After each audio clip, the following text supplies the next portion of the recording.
Welcome back, friends. Today we will discuss management accounting. And management accounting in previous lecture we have also discussed management accounting, and we discussed preparation of flexible budget, that what is flexible budget and how it is prepared and what are the objectives or what are the purposes of making flexible budget in order to reduce the cost and implement an effective cost control system in the production process. कि किसी भी production process में या manufacturing concern में cost control को effectively implement करने के लिए, उससे एग्जीक्यूट करने के लिए there are different techniques, and budgeting and बजटी control is one of that technique. कि कैसे कॉस्ट को कंट्रोल करना है और कैसे उस कॉस्ट इफेक्टिव कंट्रोलिंग सिस्टम को जो है पूरे ऑर्गेनाइजेशन एज ए होल उसको इम्प्लीमेंट करना है, so that cost can be minimized and profitability and volume of sales can be maximized in terms of volume और इन टर्म्स ऑफ रेवेन्यू. कि revenue और वॉल्यूम के टर्म में sales को कैसे मैक्सिमाइज किया जा सके. अब flexible budget we have already discussed how it is prepared. We have solved 2 or 3 illustrations. हमने 2-3 इलस्ट्रेशन भी उसकी सॉल्व की फ्लेक्सिबल बजट की. क्या अब today we will discuss cash budget. We already discussed cash budget and also we have solved some illustration of cash budget. Even then today we will discuss cash budget and we will solve an illustration of cash budget. हम cash budget को भी discuss करेंगे और cash budget की illustration को कैसे solve करते हैं उसे भी हम देखेंगे. तो अब पहला मैंने कैश बजट की एक इलस्ट्रेशन को नोट किया हुआ है, उसको पहले समझिए फिर उसको हम सॉल्व करेंगे. कह रहा है कि एक company wants to arrange overdraft facility with its bank during the period of April to June 2020. यानी कि एक कंपनी है जो अपने बैंक से उसे ओवरड्राफ्ट फैसिलिटी चाहिए 3 महीनों के लिए, अप्रैल, मई और जून 2020, when it will be manufacturing mostly for stock. और उस टाइम पीरियड में वो कंपनी जो है स्टॉक को मेंटेन करने के लिए मैन्युफैक्चरिंग करेगी, प्रोडक्शन करेगी. Prepare cash budget from the following data stating the extent of the bank facility. आपको कैश बजट तैयार करना है इन 3 महीनों का, अप्रैल, मई और जून का, और ये उसमें दिखाना होगा कि उसको कितना ओवरड्राफ्ट चाहिए. The company will require at the end of each month, यानी कि हर महीने के लास्ट में उसको कितनी ओवरड्राफ्ट फैसिलिटी चाहिए, ये एस्टिमेट करते हुए you have to make cash budget. अब कैश बजट बनता कैसे, कैश बजट के कंपोनेंट्स क्या होते हैं. तो cash budget is prepared only to estimate the cash received and cash payments for a particular time period. Cash budget जो है आपको कितना कैश रेवेन्यू आएगा आपके पास, यानी कि कितनी इनकम होगी कैश के फॉर्म में, और कितने हमारे एक्सपेंसेस होंगे जो आप कैश के फॉर्म में ही आपको पेमेंट करने हैं एक पर्टिकुलर टाइम पीरियड के लिए. तो अप्रैल, मई और जून इन 3 महीनों के में इस कंपनी के पास कितना कैश होगा और कंपनी को कितना कैश पे करना होगा, that has to be estimated with the help of cash budget. ये आपको कैश बजट की हेल्प से करना है, बनाना है. कैश बजट यही बनाना है कि हर महीने की अप्रैल के लास्ट में उसे कितना ओवरड्राफ्ट फैसिलिटी चाहिए, यानी कितने कैश की कमी होगी, मई के लास्ट में कितनी ओवरड्राफ्ट फैसिलिटी चाहिए, और जून के लास्ट में उसे कितनी ओवरड्राफ्ट फैसिलिटी चाहिए. ये कुछ डेटा है कि मंथ्स दिए हुए हैं, कितने महीनों का डेटा दिया हुआ है, फरवरी, मार्च, अप्रैल, मई और जून. इन 5 महीनों का डेटा है. किस चीज़ का, सेल्स, परचेज और वेजेस. कि फेब में कितनी सेल्स थी, 1,80,000 की, मार्च में 1,92,000 की, अप्रैल में 1,08,000 की सेल थी, मई में 1,74,000 की सेल थी, और जून में 1,26,000 की सेल्स थी. परचेज फेब में 1,24,000, मार्च में 1,44,000, अप्रैल में 2,43,000, मई में 2,46,000 एंड जून में 2,68,000 की सेल्स परचेज थी. एक्सपेंसेस क्या है, वेजेस. एक्सपेंस कहाँ हो रहे हैं, वेजेस के फॉर्म में दूसरे एक्सपेंस हो रहे हैं. फेब में 12,000, मार्च में 14,000, अप्रैल में 11,000, मई में 10,000 और जून में 20,000. ये जो है वेजेस के एक्सपेंसेस थे. उसके बाद कुछ एडिशनल इन्फॉर्मेशन भी हैं. जिन इंफॉर्मेशन के बेसिस पर आपको इन एक्सपेंसेस को और इस इनकम को एडजस्ट करना है और आपको बजट बनाना है।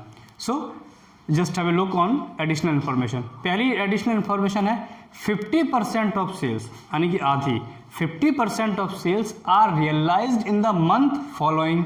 यहाँ पर मंथ फॉलोइंग का मतलब होता है नेक्स्ट मंथ। अगर हम फॉलोइंग मंथ की बात करें तो नेक्स्ट मंथ लेते हैं कि मान लीजिए जैसे फेब की सेल है तो फेब के लिए फॉलोइंग मंथ क्या होगा, मार्च। मार्च के लिए फॉलोइंग मंथ क्या होगा, अप्रैल। अप्रैल के लिए फॉलोइंग मंथ क्या होगा, मई के लिए फॉलोइंग मंथ क्या होगा, जून। तो 50% of sales are realised in the month following of the sale. इसका मतलब समझ लीजिए इतने स्टेटमेंट का कि ये कह रहा है कि जिस महीने में 50% of sales realised in the month following of the sale, कि जिस महीने में सेल हो रही है उसका पेमेंट उसी महीने में नहीं मिल रहा है। जितनी भी सेल जिस महीने में हो रही है, मान लीजिए फरवरी में कितनी सेल हुई, 1,80,000 की, 1,80,000 की, तो वो कह रहा है कि फरवरी की सेल का पेमेंट फेब में ही नहीं मिल रहा है, उसका 50% तो मंथ फॉलोइंग यानी कि नेक्स्ट मंथ में, यानी कि फेब में कितनी सेल हुई, 1,80,000 की, तो इसका 50% 90,000 तो कम मिलेगा मार्च में। आगे कह रहा एंड द बैलेंस, अब बचा कितना, 50% और बचा, and the balance in the second month following, और जो बैलेंस बचा 50% वो फॉलोइंग मंथ से भी नेक्स्ट मंथ में, यानी कि फरवरी में जो सेल हुई है 1,80,000 की अगर हम देखें तो इसका 50% तो मिलेगा मार्च में और 50% मिलेगा अप्रैल में। फरवरी की जो सेल हुई है, अगर हम फर्स्ट एडजस्टमेंट को ले लें तो फर्स्ट एडजस्टमेंट के according to the first adjustment 50% sales आपको नेक्स्ट मंथ में उसका पैसा पेमेंट रिसीव होगा और 50% जो है वो नेक्स्ट टू नेक्स्ट मंथ में रिसीव होगा। कि अगर हम फरवरी की सेल 1,80,000 ले लें तो 1,80,000 का 50% 90,000 मिलेगा मार्च में और 50% जो बचा 50% वो मिलेगा अप्रैल में। ये होगी फर्स्ट एडजस्टमेंट। सेकेंड एडजस्टमेंट क्या है, creditors are paid in the following month of purchase. Following का मतलब वही नेक्स्ट मंथ। क्रेडिटर्स कौन होते हैं, जिनसे हम उधार परचेज करते हैं, जिनसे हम क्रेडिट पे परचेज करते हैं। बिजनेस क्रेडिट पे परचेज करता है वो उसके लिए क्रेडिटर्स होते हैं, और बिजनेस जिसको क्रेडिट पे सेल करता है वो उनके लिए डेटर्स होते हैं। तो कह रहा है कि क्रेडिटर्स को जो पेमेंट किया जा रहा है वो परचेज के नेक्स्ट मंथ किया जा रहा है, मंथ फॉलोइंग ऑफ परचेज, यानी कि जिस महीने में हमने परचेज किया उस महीने में पेमेंट नहीं करेंगे, हम उसके अगले महीने पेमेंट करेंगे। कि फरवरी में परचेज हुई है 1,24,000 की, तो फरवरी का पेमेंट कब करेंगे, मार्च में। मार्च का पेमेंट कब करेंगे, अप्रैल में। अप्रैल का पेमेंट कब करेंगे, मई में। मई का पेमेंट कब करेंगे, जून का, एंड सो ऑन। थर्ड है cash at bank on 1 April 2020 was ₹15,000। 1 अप्रैल 2020 को जो ओपनिंग बैलेंस ऑफ कैश था या कैश हमारे पास जो बैंक में था वो था 15,000 रुपये। बेजिस के लिए कोई एडजस्टमेंट नहीं है, तो इसका मतलब है कि बेजिस जिस महीने में बेजिस हो रही है, इनकर हो रही है, उसी महीने में हम उसका पेमेंट करेंगे। कि मान लीजिए अप्रैल में कितनी है 11,000, तो 11,000 का पेमेंट हमें अप्रैल में ही करना है। अब इसका हम बजट बनाते हैं। तो अब बजट 3 महीने का हमें बनाना है, कैसे, अप्रैल से लेकर जून तक 3 महीने का, अप्रैल मई और जून। तो कैश बजट में ये समझ लीजिए कि कैश बजट में तीनों महीने का बजट एक साथ नहीं बनाते हैं। We do not prepare all 3 months budget simultaneously. We have to prepare first the budget of April month of April. पहले हम अप्रैल के मंथ का बजट प्रिपेयर करेंगे, उसके बाद मई का और उसके बाद जून का। ऐसा क्यों, ऐसा इसलिए कि जब हम अप्रैल का बजट बना लेंगे और at the end of the month of अप्रैल के मंथ के लास्ट में हम देखेंगे कि अप्रैल का क्लोजिंग बैलेंस कितना है। तो जो अप्रैल के मंथ का क्लोजिंग बैलेंस होगा it will become the opening balance of month of May. अप्रैल के महीने का जो क्लोजिंग बैलेंस होगा वो मई के महीने का ओपनिंग बैलेंस हो जाएगा, क्योंकि वो कैरी फॉरवर्ड करेंगे। फिर मई का बनाएंगे और मई के महीने का जो क्लोजिंग बैलेंस होगा वो जून के महीने का ओपनिंग बैलेंस हो जाएगा। ठीक है, तो ये सब हम लिखा रहने देंगे। हम इसको इधर इतने में बन जाएगा, यहाँ पर इसको हम बजट को बनाते हैं। तो ये लिखा रहेगा, आपको भी पता चलेगा कि कौन कौन सा एक्सपेंस आप ले रहे हैं।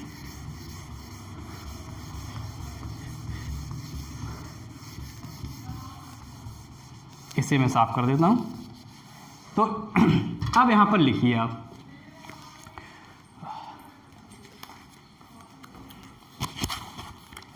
सबसे पहले यहाँ पे लिखिए कैश बजट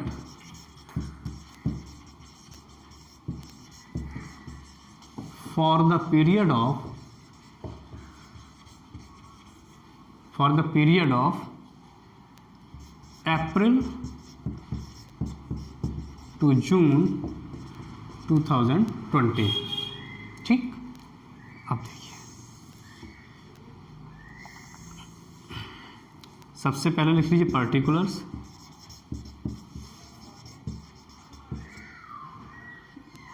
अब 3 कॉलम कितने महीने का बनाना है? अप्रैल, तो अप्रैल का ना एक कॉलम, दूसरा मई का, और तीसरा कॉलम आपका हो जाएगा किसका? जून का। ठीक है, ये हो गए उसका फॉर्मेट। यहाँ भी ऐसे कर लीजिए, करेक्ट। अब देखिए, अब हम स्टार्ट करेंगे ओपनिंग बैलेंस से। कहाँ से स्टार्ट करेंगे? We will start from the opening balance. तो ओपनिंग पहले हमें अप्रैल के महीने का बनाना है बजट। तो अप्रैल के महीने का जब आप बजट बनाओगे तो अप्रैल के महीने में कितना था ओपनिंग बैलेंस? यहाँ पे एक थर्ड एडजस्टमेंट थी कि ओपनिंग बैलेंस या cash at bank in the month of April 2020 was 15,000। तो सबसे पहले तो लिखिए आप, यहाँ पे लिखिए ओपनिंग बैलेंस। तो अप्रैल के महीने की बना रहे हैं 15,000। अमाउंट हमें रुपीज़ में लिखना है, तो यहाँ पे लिख दीजिए ब्रैकेट में। अब ये देखना, ध्यान देखना है कि कैश बजट में केवल कैश एंट्री ही हम रिकॉर्ड करते हैं, whether it is entry related to sales receipt और एक्सपेंस, चाहे वो एक्सपेंस का हो चाहे वो इनकम का हो, बट कैश ट्रांजैक्शन को ही we will consider only the cash transaction while making cash budget. Cash budget को हम जब प्रिपेयर करते हैं तो केवल हम कैश एंट्री को ही लेते हैं। तो ओपनिंग बैलेंस जो हमारी थर्ड एडजस्टमेंट थी वो तो हमने अप्रैल के महीने में दिखा दिया 15,000। अब देखिए, अब हम लिखते हैं यहाँ पर ए लिखेंगे कैश रिसीप्ट्स। अब कैश रिसीप्ट कहाँ से आ रहा है? केवल सेल्स से, तो हम सेल्स ही लिखेंगे, और तो कहीं से कैश आ नहीं रहा है, सेल्स से ही आ रहा है। अब देखिए, अब अप्रैल के महीने में जो सेल्स आएगी वो कितनी आएगी, ये अब आप थोड़ा ध्यान से देखना कि पहला एडजस्टमेंट क्या था। फर्स्ट एडिशनल इंफॉर्मेशन का पहला एडजस्टमेंट क्या था? फर्स्ट एडजस्टमेंट था कि 50% of sales are realise in the month following of sale, यानी कि 50% सेल तो आपको जो सेल का पेमेंट होगा वो जिस महीने में सेल हुई है उसके अगले महीने में, correct. And balance 50% will be realise in the second month of following, और जो बचा हुआ 50% है, रेजिडुअल 50% है, वो नेक्स्ट मंथ से भी नेक्स्ट मंथ है। तो अब हम बजट किस महीने का बना रहे हैं? अप्रैल का। तो अप्रैल के महीने की सेल तो हमें अप्रैल में दिखानी नहीं है, क्योंकि अप्रैल के महीने की 50% सेल मई में और 50% सेल जून में जाएगी। अब हम आ जाते हैं पहले मार्च में। मार्च का देख लो, मार्च की 50% सेल कहाँ मिलेगी हमें? मंथ फॉलोइंग, यानी अप्रैल में। तो अप्रैल में मार्च की 50% आएगी, ये यानी 1,92,000 का 50% हो गया 96,000। ये सेल हो गई मार्च की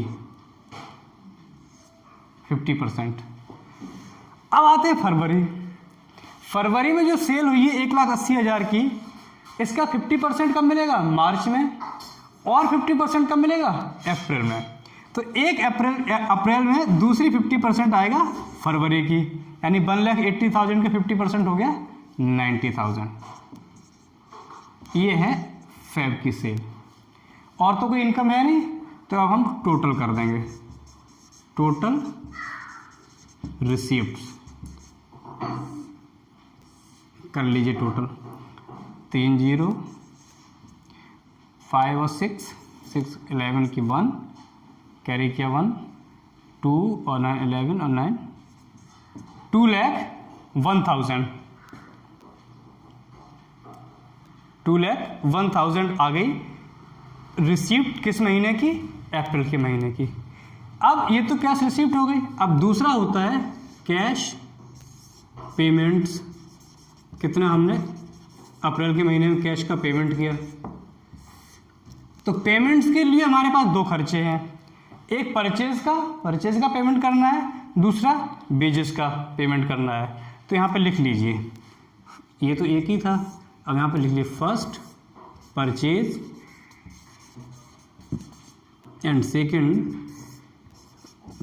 वेजेस। ठीक, परचेज के लिए देखिए अप्रैल के महीने की परचेज कितनी है। अप्रैल के महीने की परचेज है 2,43,000, लेकिन अप्रैल के महीने की परचेज का पेमेंट अप्रैल में नहीं करना है, वो हमें नेक्स्ट मंथ करना है। सेकंड एडजस्टमेंट क्या थी, creditors are paid in the following month of purchase, कि क्रेडिटर्स को जिस महीने में परचेज हुई है उसके अगले महीने में पेमेंट किया जा रहा है। ठीक, तो अप्रैल का पेमेंट तो जाएगा मई में, तो अप्रैल का पेमेंट अगर मई में जाएगा तो अप्रैल में किस महीने का पेमेंट आएगा, मार्च का, क्योंकि मार्च में जो परचेज हो रही है 1,44,000 का, इसका पेमेंट अगले महीने जाएगा यानी अप्रैल का। तो अप्रैल में परचेज का पेमेंट कितना आएगा 1,44,000, कौन सा वाला, मार्च वाला। ठीक, वेजेस का पेमेंट अप्रैल के महीने में वही होगा जो वेजेस का खर्चा है। तो वेजेस कितना खर्चा हो रहा है वेजेस पर 11,000, तो वेजेस आप 11,000 लिख दीजिए। अब यहाँ पर इनका भी टोटल, और तो कोई पेमेंट है नहीं, अब इसका भी टोटल करिए। तो टोटल पेमेंट कितना हो गया 1,55,000। अब अप्रैल के महीने में टोटल हमारी इनकम थी 2,01,000 और अप्रैल के महीने में टोटल हमारे पेमेंट थे 1,55,000। अब आप क्लोजिंग बैलेंस निकाल लीजिए।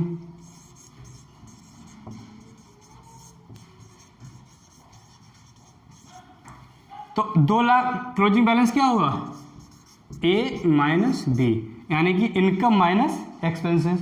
तो 2,01,000 में से 1,55,000 आपने घटा दिया तो कितना बचा 46,000 ये आ गया। यानी कि अप्रैल के महीने में ओवरड्राफ्ट फैसिलिटी नहीं चाहिए। इसकी एक्सप्लेनेशन क्या है, इसकी एक्सप्लेनेशन है company does not need an overdraft facility in the month of April, because अप्रैल के महीने में तो उसके पास कैश इनकम ज़्यादा है, उसके पास कैश 2,01,000 का है, जबकि उसके कैश पेमेंट जो है 1,55,000 की, यानी कि 46,000 उसके पास कैश सरप्लस है। तो कंपनी को अप्रैल के महीने में ओवरड्राफ्ट फैसिलिटी नहीं चाहिए। अब हम बनाएंगे मई के महीने का बजट। तो अब यहीं से ओपनिंग बैलेंस से स्टार्ट करेंगे।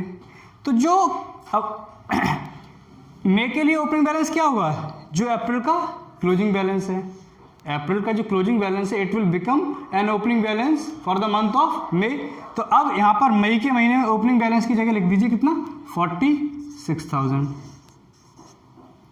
क्लियर। अब आ जाते हैं सेल्स पर। अब मई के महीने की सेल्स कितनी है, वो तो मई के महीने की सेल्स तो 1,74,000 है, लेकिन मई के महीने की सेल मई में तो मिलेगी नहीं।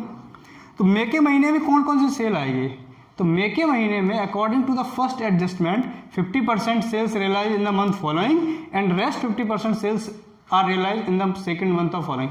यानी कि मई के महीने में 50% आएगी अप्रैल की सेल और 50% आएगी मार्च की सेल। तो मार्च में कितनी थी 1,92,000, तो इसका 50% आ जाएगा 96,000। और अप्रैल में कितनी सेल थी 1,08,000, इसका 50% 54,000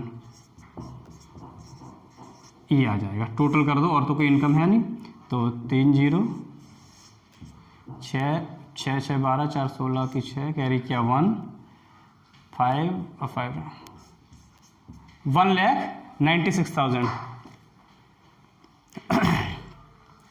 1,96,000 हो गया। ये हो गया टोटल इनकम मई के महीने में। अब आ जाइए कैश पेमेंट। तो सबसे पहले तो परचेज अप्रैल, अब मई के महीने में कौन सी परचेज आएगी, मई के महीने में जो है मई में परचेज कितनी की 2,46,000। तो मई का पेमेंट तो अगले महीने होगा जून में, तो मई में कौन सा पेमेंट होगा अप्रैल वाला 2,43,000। तो परचेज की जगह लिख दीजिए 2,43,000। और वेजेस मई के महीने में मई के महीने वाली ले लीजिए 10,000। अब इसका भी टोटल कर दीजिए, और कोई एक्सपेंस नहीं है। तो ये हो गया 2,53,000 3000। अब क्लोजिंग बैलेंस के लिए वही करोगे, ए माइनस बी, यानी कि इनकम माइनस एक्सपेंस। अब यहाँ पे देखिए इनकम कितनी है 1,96,000 और हमारे एक्सपेंस कितने हो गए 53,000। तो ये डिफरेंस हो गया, हमारी इनकम कम हो गई, एक्सपेंस ज़्यादा हो गए। एक्सपेंस कितने ज़्यादा हो गए, ये 53,000 और 4,000 57,000। ये जो है आपका अमाउंट आ गया। अब ये ओवरड्राफ्ट हो गया।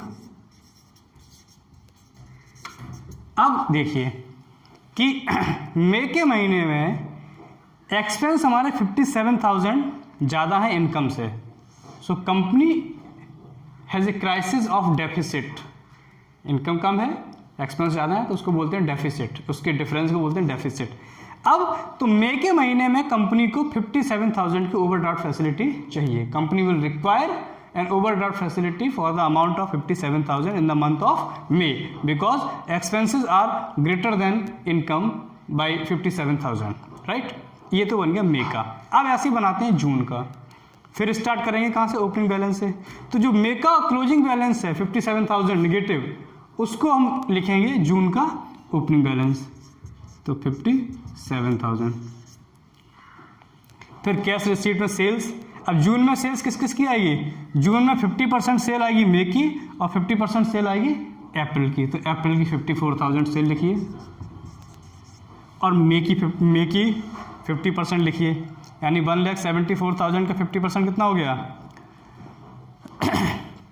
87,000।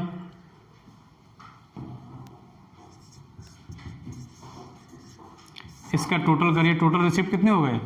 अब टोटल रिसिप्ट आपके 84,000 ही आएंगे। क्यों, क्योंकि 57,000 तो नेगेटिव वैल्यू है, वो इसमें से घट जाएगी, तो कितना बचेगा 84,000 ही आपका बैलेंस रहेगा रिसिप्ट में। अब आते हैं खर्चों में।